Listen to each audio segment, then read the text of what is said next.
we've added a bonus that makes winning a breeze. Just turn over 5 cards without saying freeze on Card Shark. And here's the host of Card Shark, Jim Perry. Thank you very much. I thank you, Jack Norris. Nice to have you here with us, filling in for Gene Wood. Delighted to have you here with us for Card Shark. Nice group of us in the audience. Yes.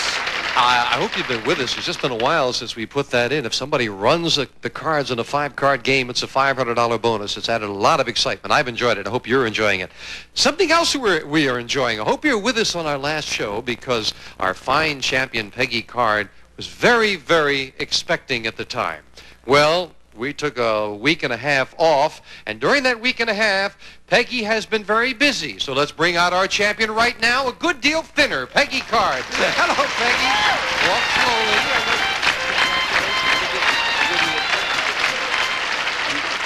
Yeah, you feel good? I was very lucky.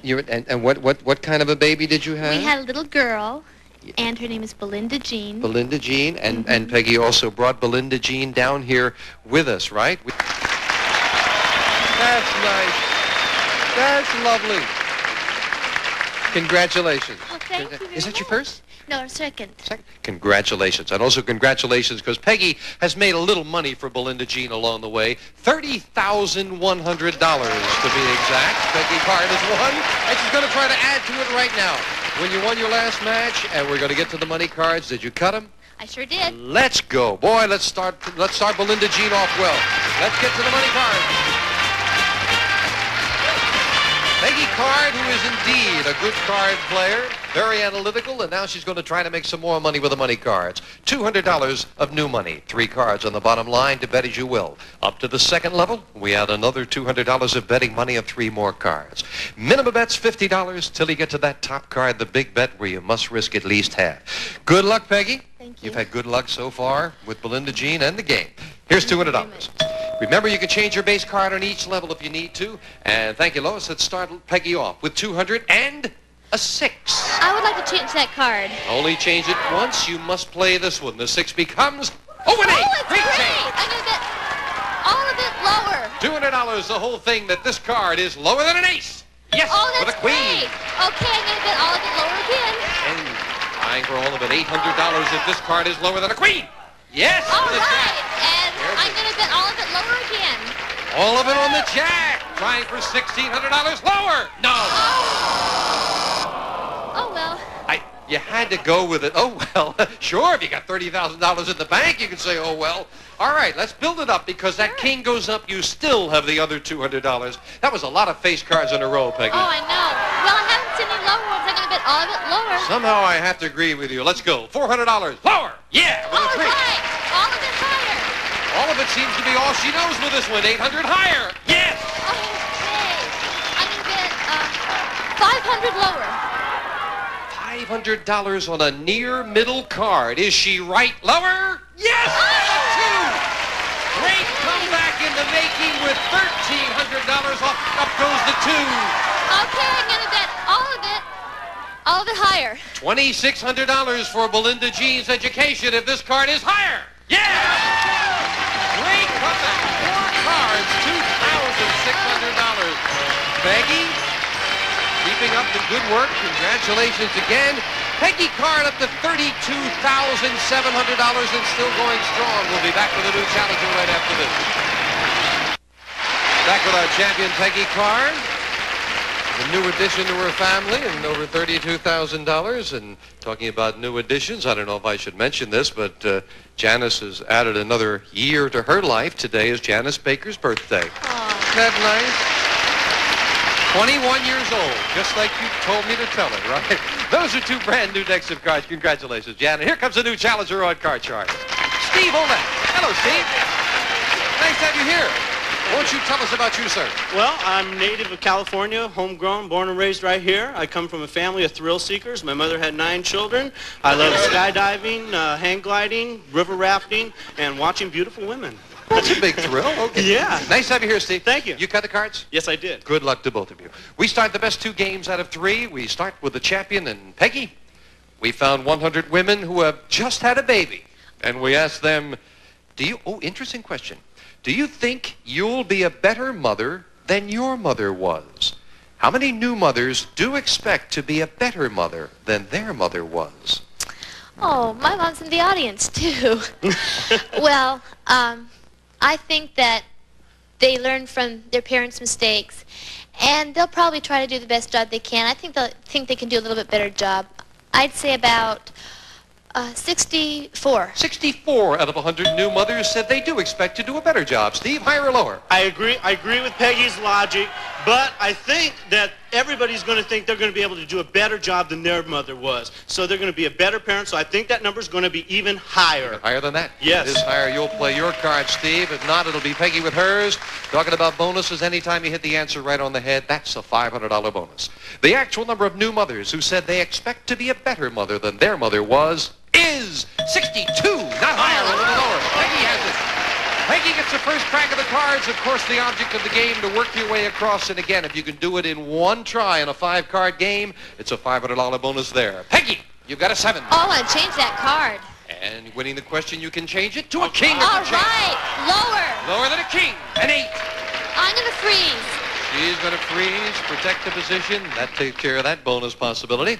Steve, we found 100 men who are paying alimony to their ex-wife. And we asked them, have you ever increased your ex-wife's alimony payments simply out of the goodness of your heart?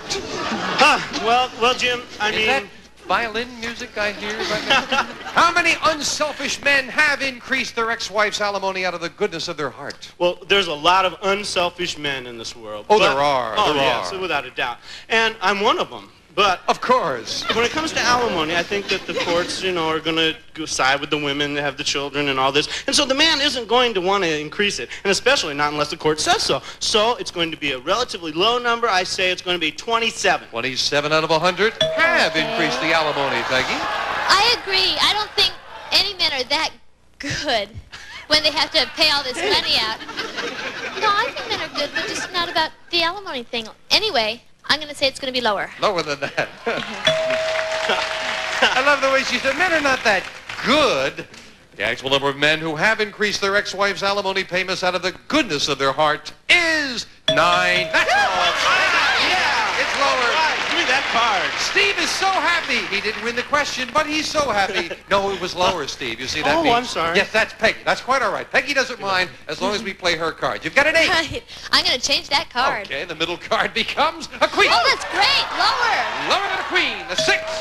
Higher. This time she's going to risk it higher, a 10. Lower. If this is lower, Peggy has the first game of the match. No. Back to the base card goes Peggy, and now Steve has a reason to be happy. A free chance. All right, at a 4. it's going to be higher. Higher than a 4. An 8. All right, I'm going to say it's going to be lower. Who's going to risk it on the middle card? Oh. Back to the base card goes Steve. Janice fills in the spaces. And question 3 to Peggy.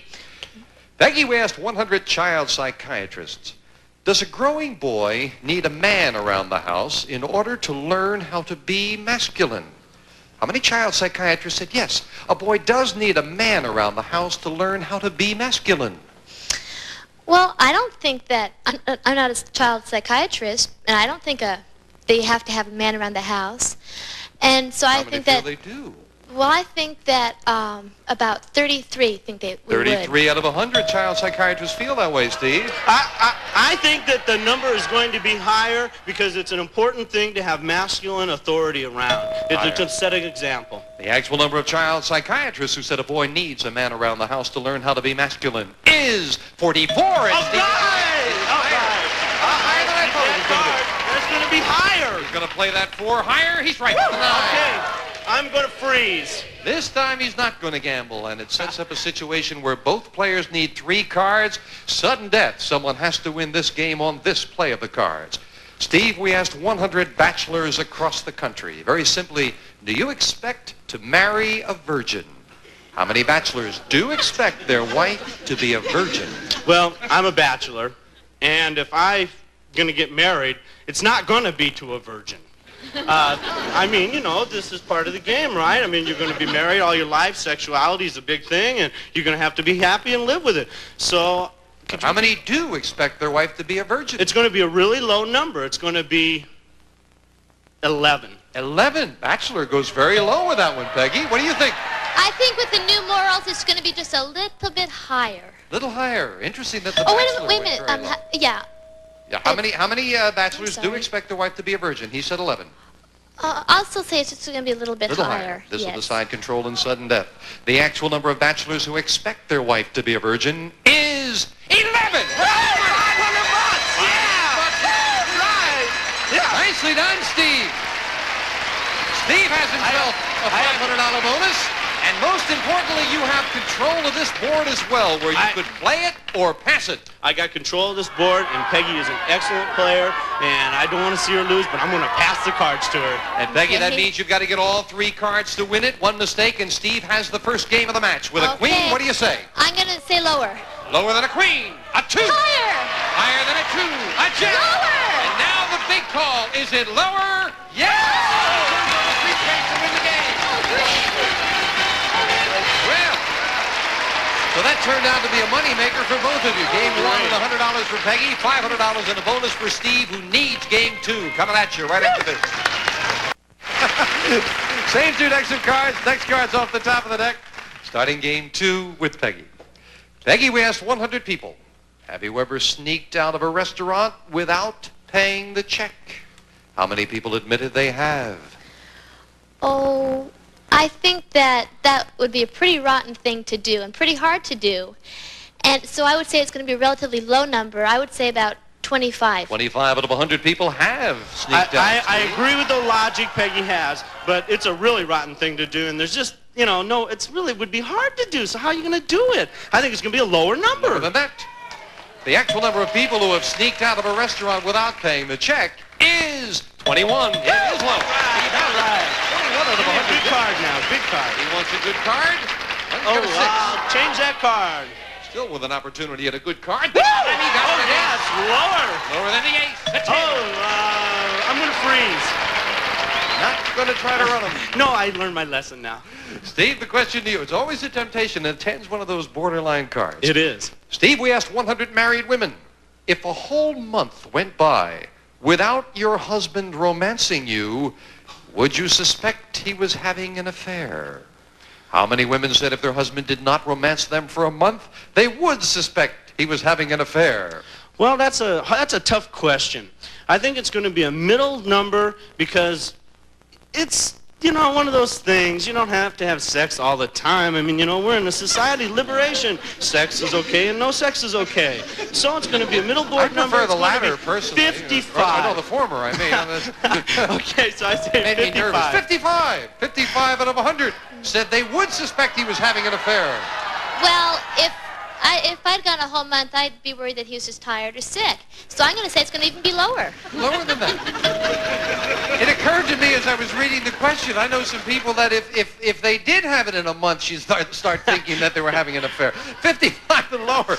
The actual number of married women who would suspect their husband was having an affair is 41. You're right, Peggy, it's lower. But 41 out of 100. Peggy, she starts with a 3. Oh, that's great. I'm going to say higher. Higher than a 3. A 7. I'm going to freeze. Peggy also freezes with a near middle card. Question 3 to Peggy. Now, in the Soviet Union, an unemployed person has just 130 days to find a job, or else he's labeled a social parasite and shipped off to a labor camp. That's a fact. So we asked 100 Americans, should we have a system like that here? How many Americans said we should have a system that ships people off to labor camps if they don't find a job? Well, since most people think that people who don't work are living off their own hard-earned taxes, I'd say that about 38 of them would say that we should. 38 out of 100 say we should ship them off to a labor camp if they don't find a job, Steve. No. I think we live in a liberated society, and people are going to do what they want, and they don't want to be forced to do it, so they're not going to vote in laws like that. So I think that it's going to be an even lower number. Lower than that. The actual number of Americans who said we should have a system that ships people off to labor camps if they don't find a job is 18. Very much lower. Steve is right. Change that card. Now Steve can get rid of that 10, and it becomes a 5. All right, higher. Higher than a 5. An 8. Lower. Lower than the ace. Higher. Going to try to go for it to tie up the match. Oh, God. Steve ties it up. player now. One game. All right. Steve has another $100. That sets up the tiebreaker with just 3 cards up there, 3 questions here. Of course, the bonus for running the cards does not apply in a 3-card game, but it is a very important game. It all comes down. Janice, what are you doing? On your birthday, you're wrecking the set? I'm ashamed of you. That's a you want to sit and hold that? Sure. I mean, listen, it's only valuable network time. Could you put 3 cards up there without breaking anything else? My neck, yes. All right. We start the tiebreaker with a question to Steve. Steve, we asked 100 single women, if you saw a man back down from a fight, would you lose respect for him? How many women said they would lose respect for a man who backed down from a fight? No, I think that women are going to think that that man's a man in control of himself and his conscience, so that's going to be a low number. It's going to be 15. 15 out of 100 would lose respect, Peggy. I agree with him totally, and I feel the same way. But I think it's just going to be a little bit higher. A little higher than that. Tough question. It decides control in the tiebreaker. The actual number of single women who would lose respect for a man who backed down from a fight is 8. It is even lower. Steve, absolutely right. And the challenger starts off the tiebreaker with a 10. You can change that or play it, Steve. If I change the card, can I still pass? No, we're not in a sudden death situation. You're just playing the cards. Oh, okay. Change that card, please. Okay, yes. That's all right. Just check the rules. It's getting pretty close there, Steve. All right, higher.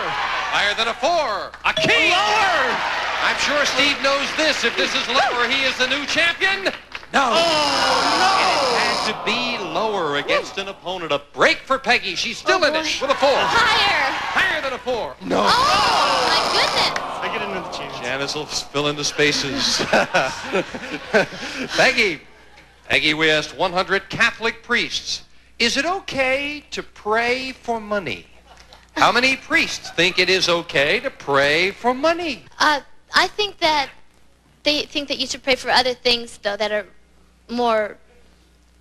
Oh. But how many say it's okay anyway, to pray I'm sorry. for money? I think that about 22 of them would say that... 22 out of 100 Catholic priests said it's okay to pray for money, Steve. No, I don't think that it is okay, and I don't think the priests are going to think it's okay, and it's going to be a lower number. Lower number.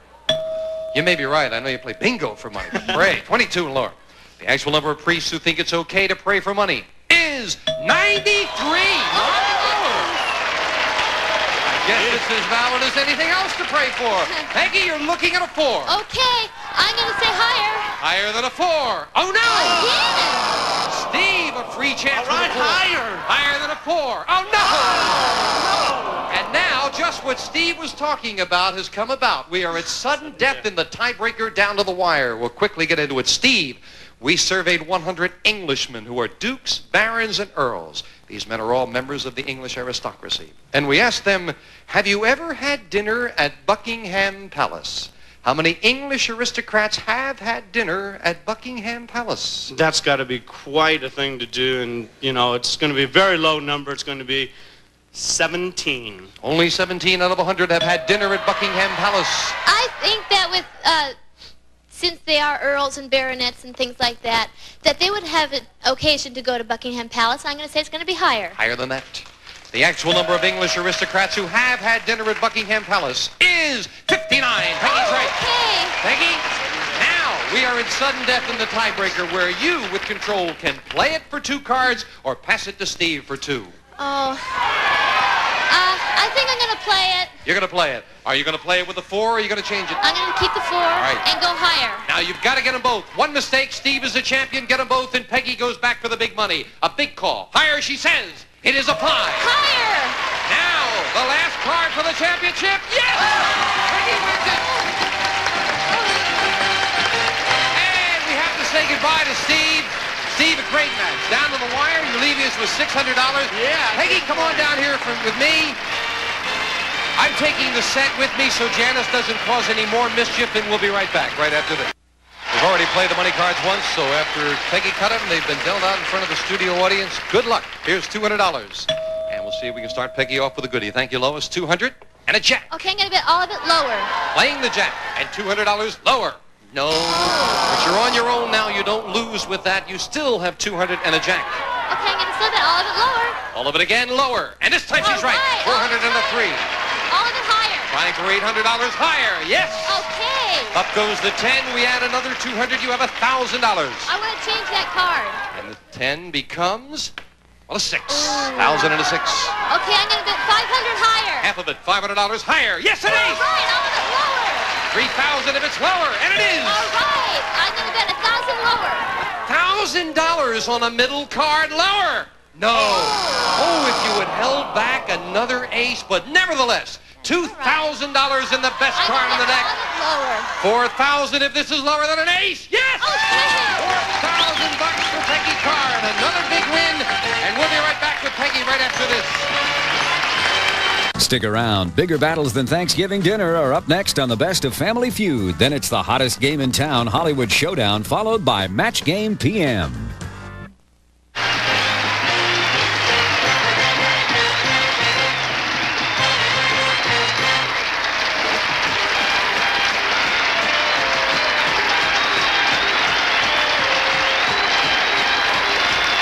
This is Jack Nars speaking for Card Sharks, a Mark Goodson, Bill Todman production.